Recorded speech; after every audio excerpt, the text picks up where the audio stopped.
Look what we finally got in the mail. Bam. Finally. It just got to me. I did order this tuner. Geez, I think it's been a month now that I've been waiting for this. Now, it's no fault of Powertronics.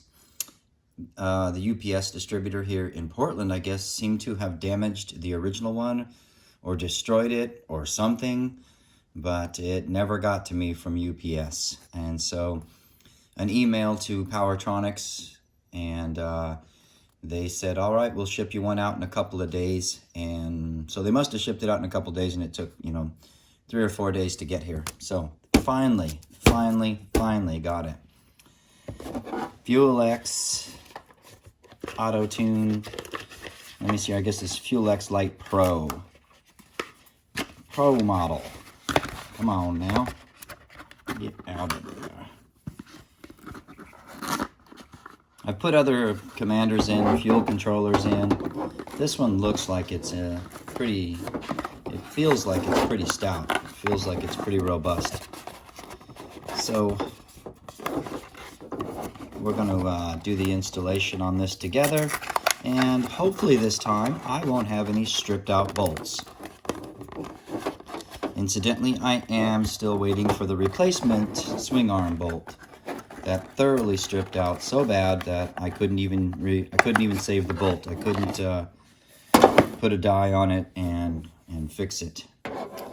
There it is. There's that little guy right there. FuelX Auto Tune Pro. If you're wondering, I did order this off their eBay store, and I can't remember the total price. I'm gonna say somewhere in the $200 range for all of this. I did put the exhaust system on last weekend, and I was going to try to run it and see how it ran out on the road, but the stupid swing arm bolt stripped. And so, of course, I can't ride it without that secured. That would be pretty unsafe and, well, just pretty ridiculous to take a bike out that you know has a severe issue going. So I couldn't try it out. It does run, start fine, sounds good in the garage, but I didn't get to ride it. And so, unfortunately, I won't be able to compare with or without the FuelX. However, because I did order the Pro, I can always reset the map back to where it was for factory and run it like that to see how it runs, and then switch on the FuelX and put the map on that I intend to run with this exhaust system. There's a lot of things that are going to determine, what map I do run. Elevation is one of them. My home is at about 1,000 feet elevation, but the areas I ride in frequently are very close to sea level or below 1,000 feet. I'll go from that extreme to, very high elevation, 9,000, 10,000 feet. And so I'm really curious to see if this helps correct some of that. I did notice back in higher elevations in Colorado that, of course, the higher elevation you go, the thinner the air becomes, and, the fuel injection, the ECU on the motorcycle already tries to correct for it in its state of tune that it's at that moment. So the ECU is trying to compensate for it, but it really ran out of steam at higher elevations. I mean, really ran out of steam. There was some grades I was climbing where I had the throttle pinned. I mean, absolutely pinned. And I could barely maintain the speeds that I was trying to run, 50, 55, 60 sometimes. And then, of course, if I'm pushing a headwind at the same time, and then if the bike is loaded with gear, all those things work against it to really just rob the power from the bike. So we'll see how much of that this corrects. It is, at the end of the day, still a 373cc motor. You're only going to get just so much from it. And what these are designed to do, obviously, is optimize what you can get. I don't really expect more power. What I do expect, though, is usable power throughout the rev range with the motor running nice and smooth. So we're going to go through the installation of this. And again, I hope I don't have any issues that sidetrack me like last weekend. I was kind of disappointed that I didn't get better footage and more complete footage of the exhaust install. So hopefully what I did get and what I did post was usable to some folks. But otherwise, we're going to go ahead and put this thing in. So before we start tearing the bike apart for the ECU install, I did want to address one quick thing with regards to the tank bag.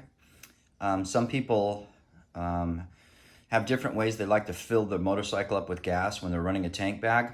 Obviously this bike has a plastic tank, so I can't use a magnetic like I do over on the Triumph. Actually on the Triumph I've got a GV tank lock bag, but I could run a magnetic bag on that because the tank is steel.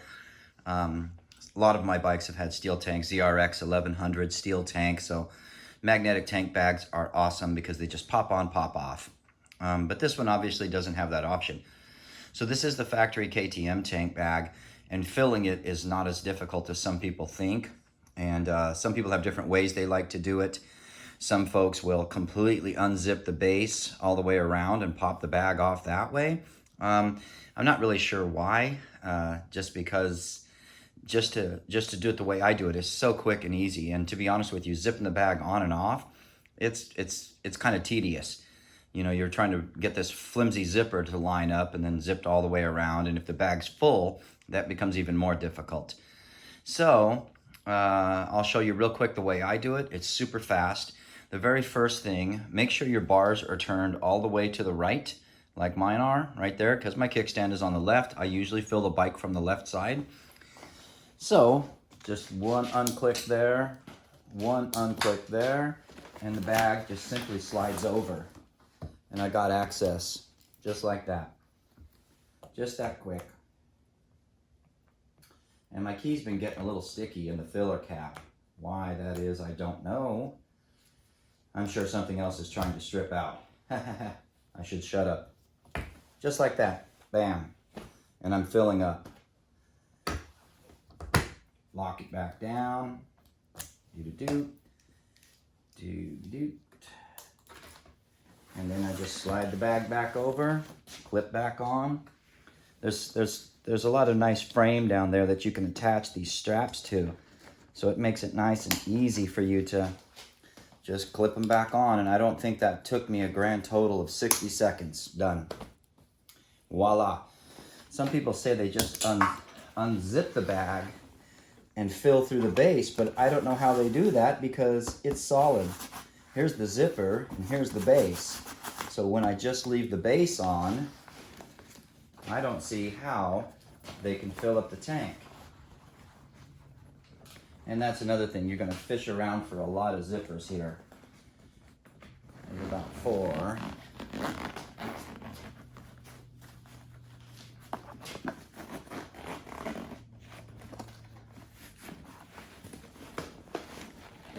So now the tank bag is off,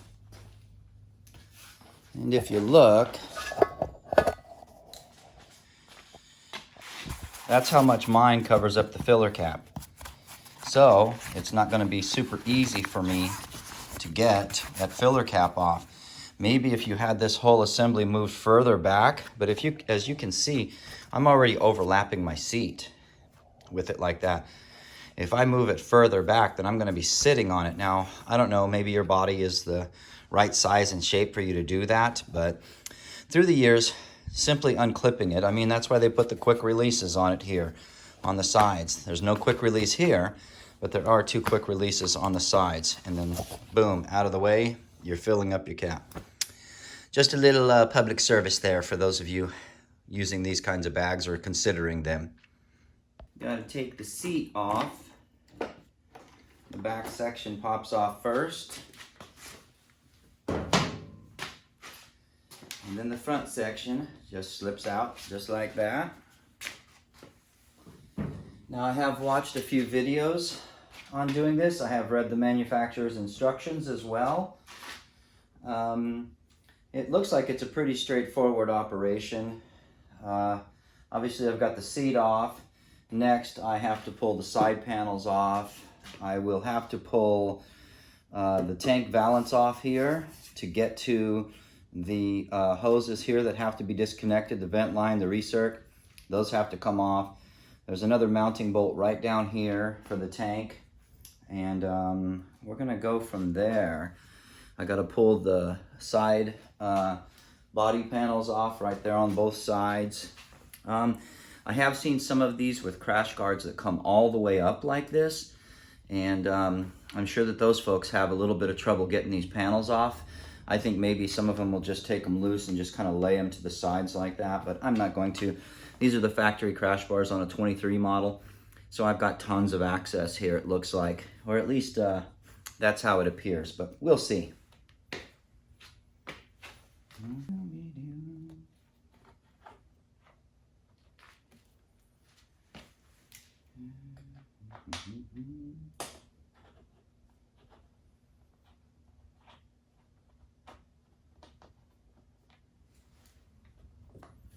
Yes, I do like to work on my motorcycles first thing in the morning, very early. I'm just used to getting up early every day anyway. So, I don't mind. I find it kind of a relaxing way to start my day. I always use these magnetic trays for bolts and stuff. Keeps them out of the way. Let's see here. We got a couple more up in here. Now, I have not taken any of this stuff off before, off of this bike. So one thing I'm going to be doing is trying to log to memory which screws go where based on their size and their fitment.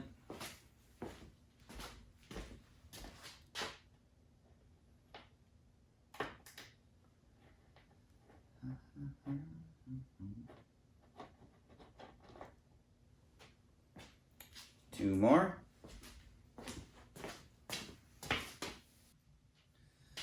One of the things that you might notice when you're taking all of your fasteners out is bolts for body work. Let's see if the camera will focus on this.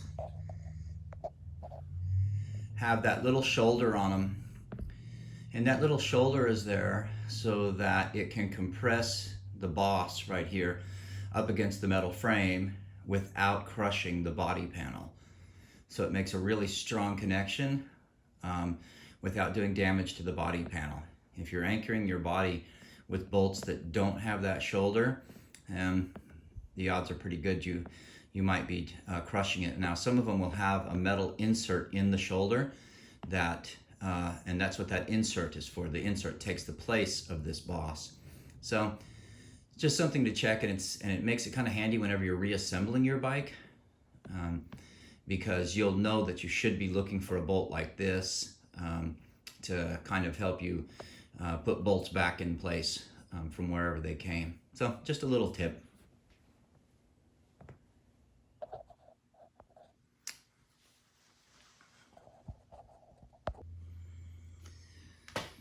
Okay, and so now feels like we got this side loose.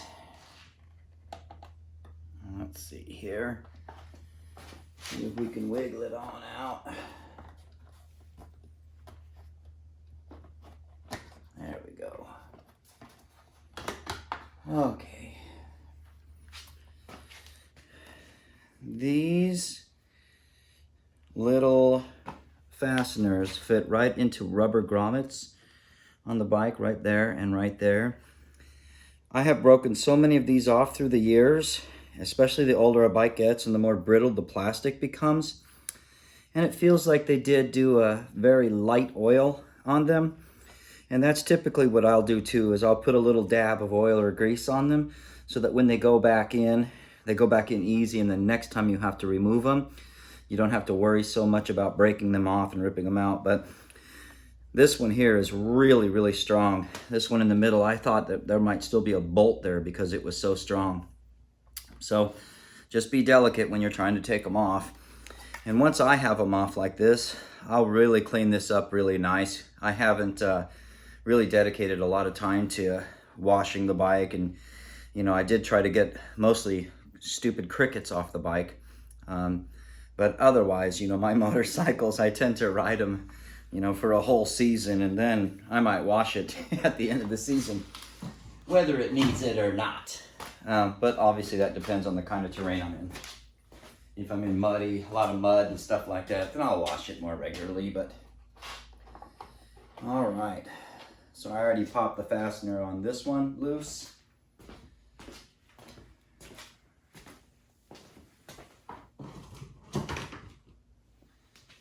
So at the end of the day with these, just so you're clear, there are actually only 2 bolts that mount these.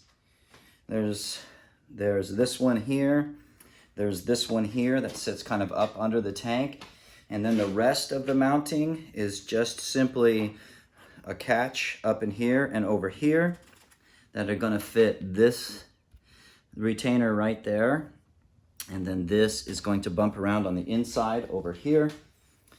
Yep, there's a little post right there for it, for that retainer right there. So if you wanted to, you could just pop this off before you took the whole panel off. And I might do that just because reassembly might be easier, especially with the way that this mount has to slide forward and down, whereas this one has to slide back and in. So I might do that, but obviously you can get them on and off without damaging them by leaving it connected. So just depends on what level of detail you want to go through. But there they are, and then there are the receiving ends for the rubber, for the pin, and the rubber bushing for the receiver side.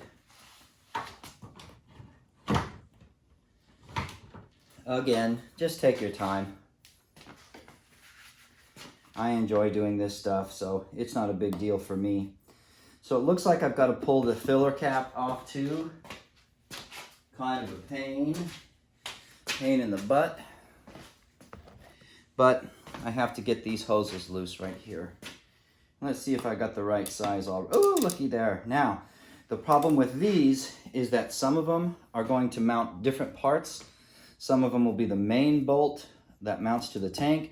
Others will be the bolts that just simply hold the assembly together. So, okay, so there's a couple of things on the side and the top that you'll have to remove.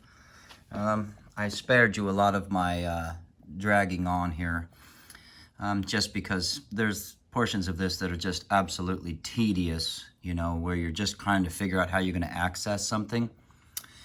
If you're wondering why I did take my tank loose, it is because I do have the Pro model, and when I route cables, especially when I have to route them underneath a fuel tank, I like to be able to just lift the tank and be able to see a good safe path for the routing. If you get the FuelX Lite, that is not the Pro, then you won't need to remove that fuel tank, but you will definitely want to be taking your side panel off and then taking the ignition coil cover off, which is right here. Be mindful though, there is a ground down here that the cover bolt that I just showed you will need to complete the ground. So right here is the ground from the FuelLite X, and then let's see here. Where'd it go? Did I already lose it? Of course I did. Dang it, where did it go? Ah, there it is. And that's the ground for the ignition coil, or for someplace in the system there. Ignition coil grounds straight to the frame right there through its body, through its housing. But they added an additional ground here for the system itself, for the electrical system of the bike. So it might just be a redundant, you know, so that they have multiple contacts for ground. Could be that. Really doesn't matter. Just make sure it goes back on. And it came off of that second position right there. That one right there. So just make sure you get that back on. What I'm doing right now is I'm kind of a stickler for cable routing. Usually on motorcycles, there will be a wiring harness already in the bike, and usually they give you enough wiggle room on that wiring harness that you can piggyback another wiring harness on it. The reason I like doing that is because that wiring harness that's already on the bike is a proven safe path. It's a safe route. where I don't have to worry about pinching wires or putting them in a bind or putting them in a high heat spot, something like that. If I can follow the original path, then I try to do that. Unfortunately on this bike, right here, down in here, is the main harness, and they gave it no room. I have no room up in there to piggyback another harness. So that's kind of a drag. I got to figure out how I'm going to safely route the cable, the wiring harness for the FuelX, because it has to come from here. I got to route it all the way up and through back there. Got to bring it all the way up through here, down through here, because I'm going to place the FuelX module right here. So obviously I've got some distance to go here. Now up in here, it's going to be fine. I've got plenty of room everywhere, to route that cable in behind this rail, to get it all the way up in here.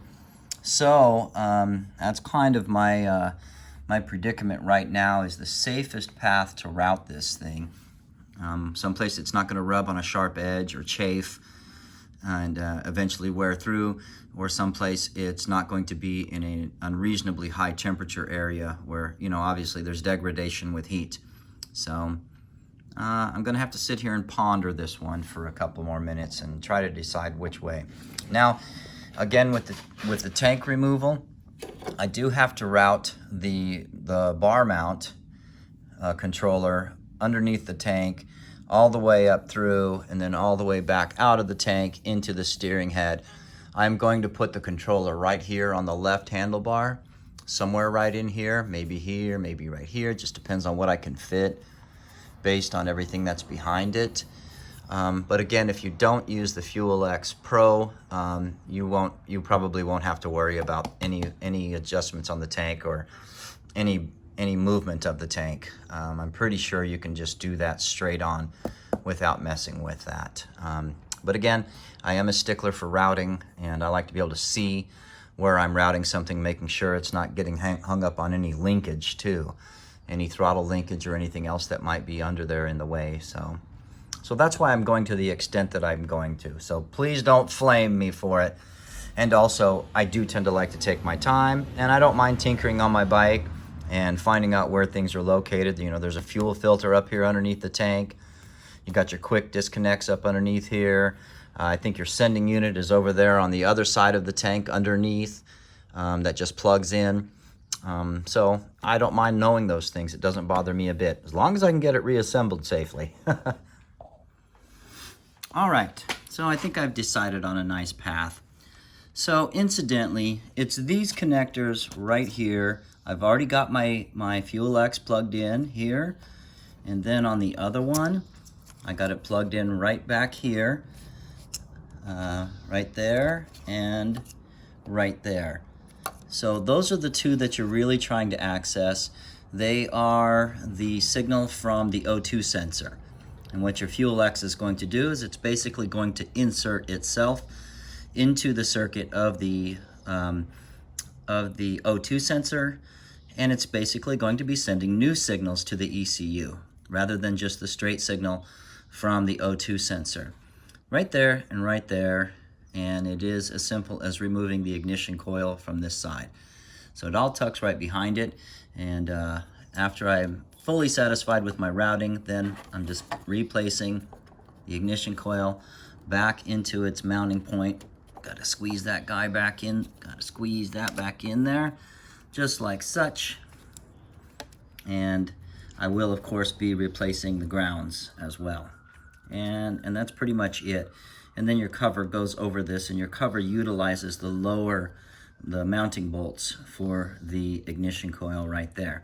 So what I've decided to do is that because the space underneath the tank is so tight, what I've decided to do, I did want to route from the inside up through and follow the harness, and then come out and just keep running along this track all the way to the back, but there's just no way for me to get that done. So what I did was I managed to find an escape right here through the frame. I believe that my body panels are going to be covering this, so you're not going to see this.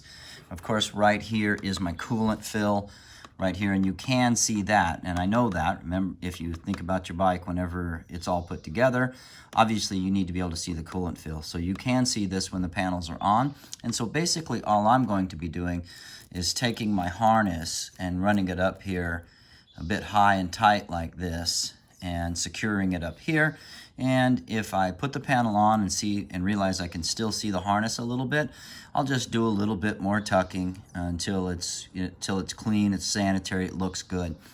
I did route the switch for the handlebar. I followed this path all the way down the inside of the body panels. There is more than enough leads in the FuelX kit to route it all the way to the back here. Here is the module. Here are my connections. Obviously my connection for the O2 sensor, and then this connection is still loose, and this is the bar switch right here. Now, after doing it like this and being happy with the routing right here, I would say that you probably don't have to go to the extent that I did of removing your tank. I did check up underneath, I lifted the tank, and I made sure that the path was going to be nice and smooth and clear with no binds, kinks, or abrasion areas, and I'm satisfied with that.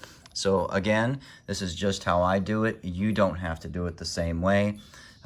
You're probably not like me, or maybe you are like me and you just like ripping the shit out of things. So who knows? At any rate, here it comes right out here out of the front of the tank underneath up into the triple. And again, I'm following the routing of existing cables and existing lines, wiring. Comes right up through here. I'm just going to simply attach it right down on the same retainer as the clutch cable.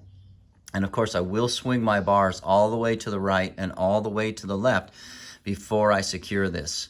I want to make sure that I can get full stroke. I may end up having to pull some more of this cable up so that I got enough slack that I can easily swing the bars back and forth with no interference and no extra tension on that wiring harness right there. And then right up on the bar, looks like I got plenty of room. And so right there is where I will mount that selector switch. Just like that. And it's relatively close to the left-hand switch gear, so it should be super easy to reach over and click that if I want. The switch looks like it's pretty robust. Looks like it'll deal with bad weather. Looks like it'll deal with all the stuff that nature throws at our bikes. So I think I feel confident with that thing. Okay, so I got it all back together. Got everything routed in there really nice. Did a good cleanup too while I was off the camera there. If you watch my Mormon cricket video, I'm still cleaning Mormon crickets out of this damn bike. They just got into everything. Let's see here. I did want to point out one thing too for you folks that are going to be doing projects like this. Your side panels here, these side panels right here, they have a notch in them that locks into a post back here behind them. And so if you leave this internal portion on when you're trying to especially reinstall it, you might have some trouble. And so what I did is there's just two bolts here. There's one here and one here. They're super easy to pop off on both sides. You pop those off, and when you pop those off, it'll kind of slide out like this, and you'll understand what I mean, because there is also an indexing point back here underneath that holds the back edge of that up. And so obviously if you have to try to slide this one forward, but also have this wrapped around the back side at the same time, it's kind of a hassle. I'm sure people get them off okay, but just a little tip in case you're having any issues with it. Super easy to do. Everything back in place. Everything's back in order here. I'll go ahead and start it up for you. See that flashing away, or it was flashing. And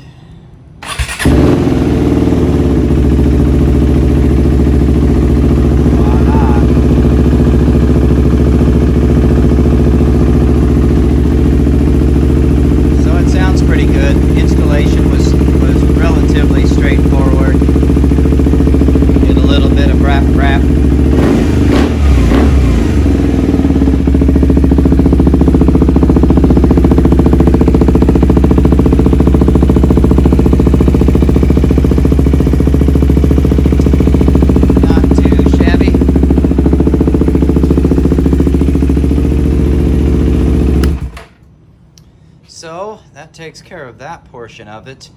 I'm still trying to figure out the bar mount for this. Of course, it came missing a screw. That seems to be my luck anymore. It seemed like the hardware package had already been broken open whenever I opened the box. So who knows why. But so I got to get another little screw up in here for that. The bottom screws on and it holds it pretty secure. It's already pretty tight, so I'm not too worried about that right now. Unfortunately, I still can't go ride it because I'm still waiting for the swing arm bolt. I ordered a new one. This one stripped so bad last weekend that I don't have a choice. I just got to sit around here and twiddle my thumbs and wait for the new one to arrive. So if you look up in here, I got the wires all routed up and everything relatively tidy. That control wire obviously just dumps right straight down back to the connector right up in here behind that panel. Make sure you do get the ground wire on that bolt right there on the back side for the ignition coil. I did while I was in here too. I went ahead and wired up my charger for my battery tender right here.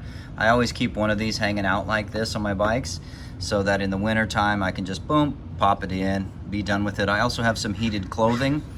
I'm not sure about the wattage on this bike, but this is the adapter that my heated clothing have. I have Witter heated gear, and I haven't tried it on this bike obviously. It worked really good on my KLR and on my V-Strom and my BMW, so it's a pretty good way to go with just one of those, and it just tucks back out of the way, so never gets in my way really.